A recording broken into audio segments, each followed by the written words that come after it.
नमस्कार, मैं हूं प्रदीप कुमार और आप देख रहे हैं पॉलिटिकल आइडिया। पॉलिटिकल आइडिया के आज के इस अंक में आप सभी दर्शकों का बहुत बहुत स्वागत है।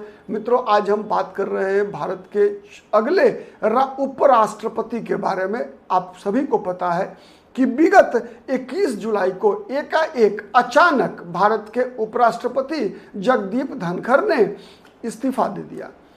जो ग्राउंड बना वो ये कि वो स्वास्थ्य कारण से इस्तीफा दे रहे हैं, लेकिन राजनीतिक जानकार ये कहते हैं कि कहीं ना कहीं सरकार के साथ जो मतभेद उत्पन्न हुए उस कारण से जगदीप धनखड़ को इस्तीफा देना पड़ा। आज हम उस बात की चर्चा नहीं करेंगे क्योंकि इससे पहले हमारी बातचीत इस मुद्दे पर हो चुकी है। आज हम बात करेंगे कि अगला उपराष्ट्रपति पद का उम्मीदवार एनडीए ने लगभग फाइनल कर लिया है। किसी भी क्षण उम्मीदवार का नाम आपके समक्ष आ सकता है। साथ ही केवल एनडीए ही नहीं बल्कि महागठबंधन ने भी पूरी तैयारी कर ली है चुनाव लड़ने की।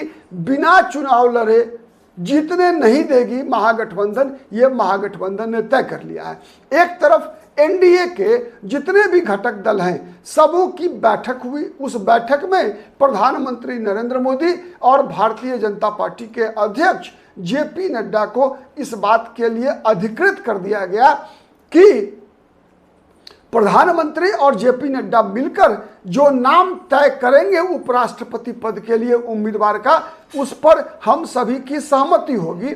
वहीं दूसरी तरफ महागठबंधन इंडिया अलायंस ने भी इसके लिए मल्लिकार्जुन खड़गे को अधिकृत किया गया है कि मल्लिकार्जुन खड़गे जो कांग्रेस पार्टी के राष्ट्रीय अध्यक्ष हैं, वो सहयोगी दलों से संपर्क करके कोई सर्वसम्मत नाम लेकर आए और उसे उम्मीदवार बनाया जाए। महागठबंधन की तरफ से भी चर्चा है कि शैलजा को उम्मीदवार बनाने की चर्चा चल रही है। दीपेंद्र सिंह हुड्डा मतलब हरियाणा से कोई नाम हो सकता है, या तो जाट या दलित, और वही लगभग मिलता जुलता खेल भारतीय जनता पार्टी की तरफ से भी चल रहा है। लेकिन भारतीय जनता पार्टी ने नीतिगत रूप से एक फैसला इस बार कर लिया है कि भारतीय जनता पार्टी उपराष्ट्रपति का उम्मीदवार उसी व्यक्ति को बनाएगी जो खांटी भाजपाई है।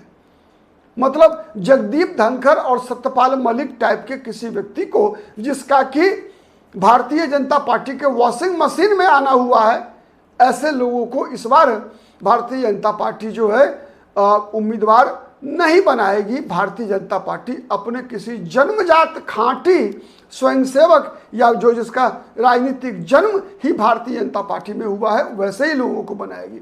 कई नामों को चर्चा चला, ठीक है, नाम तो भारतीय जनता पार्टी के बाहर से भी चले। शुरुआत में ऐसा चर्चा हुआ जब जगदीप धनखड़ के इस्तीफे के बाद कि बीजेपी कोई खेल बिहार में करेगी। नीतीश कुमार को वाइस प्रेसिडेंट बनाकर बीजेपी अपना सम्राट चौधरी को मुख्यमंत्री बना लेगी बिहार में। फिर बात आई हरिवंश का, जो राज्यसभा के उपसभापति हैं, जनता दल यूनाइटेड में नीतीश कुमार के भी उतने ही प्रिय हैं जितने प्रधानमंत्री मोदी के प्रिय हैं। साथ ही चर्चा चला जनता दल यूनाइटेड में के वरिष्ठ नेता रामनाथ ठाकुर का। कर्पूरी ठाकुर के पुत्र हैं, भारत रत्न नीतीश कुमार के नज़दीक हैं, प्रधानमंत्री के भी अब पता है भारत रत्न पिछले ही वर्ष दिया गया है कर्पूरी ठाकुर को। उनके पुत्र हैं रामनाथ ठाकुर, वो भी राज्यसभा में है, केंद्र में मंत्री हैं, उनकी नाम की भी चर्चा चली। लेकिन अब चर्चा सब बंद होकर ये तय हो गया कि भारतीय जनता पार्टी किसी अपने खांटी कार्यकर्ता को ही उपराष्ट्रपति बनाएगी।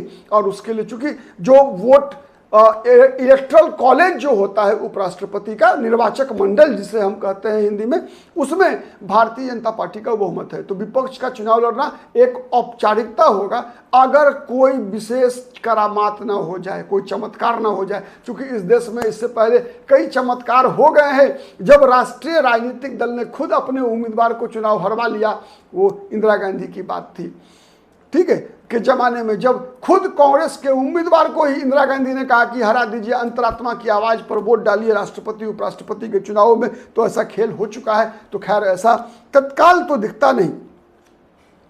तो 9 सितंबर को उपराष्ट्रपति का चुनाव है और उसके लिए जो भारतीय जनता पार्टी की तरफ से 2 नाम चल रहा है अंतिम चरण में, फाइनल लगभग है, अब किसी भी समय केवल प्रधानमंत्री इसकी घोषणा करेंगे।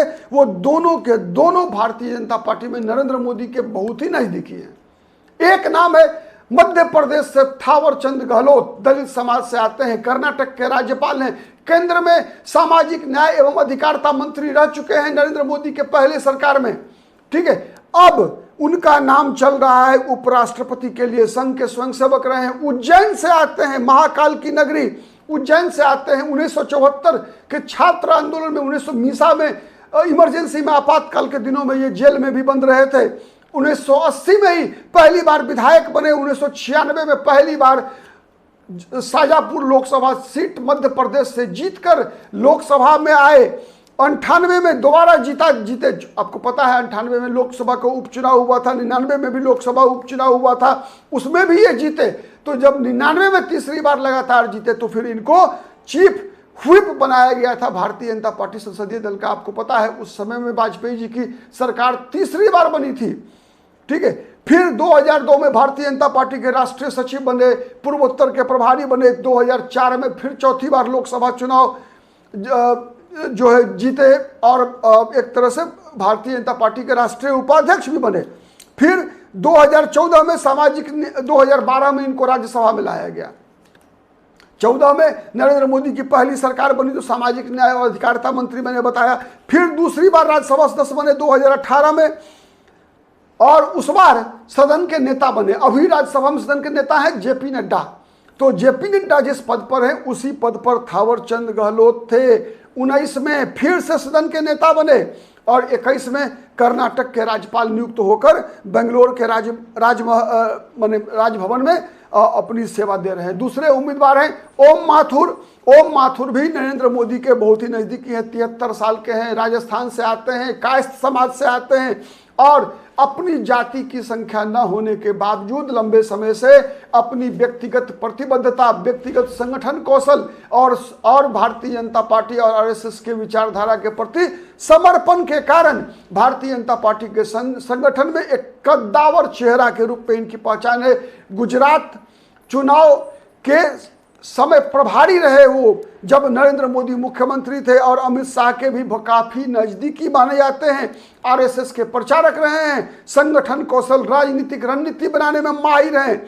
1972 से ही आरएसएस के प्रचारक है। 1988 में भारतीय जनता पार्टी में शामिल होकर 1990 में भाजपा के महासचिव बने, राजस्थान भाजपा के। फिर भारतीय जनता पार्टी के केंद्रीय प्रभारी, भारतीय जनता पार्टी के राष्ट्रीय सचिव, राष्ट्रीय महासचिव, राजस्थान भाजपा के अध्यक्ष बने 2008 में। 2008 में ही राज्यसभा के सदस्य बनाए गए।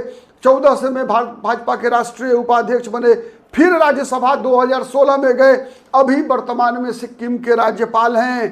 ठीक है, तो ये इतने नाम जो है चल रहे हैं। साथ ही नाम यदा कदा गुजरात के राज्यपाल आचार्य देवव्रत का भी नाम चल रहा है, जो हरियाणा में भी राज्यपाल रहे हैं।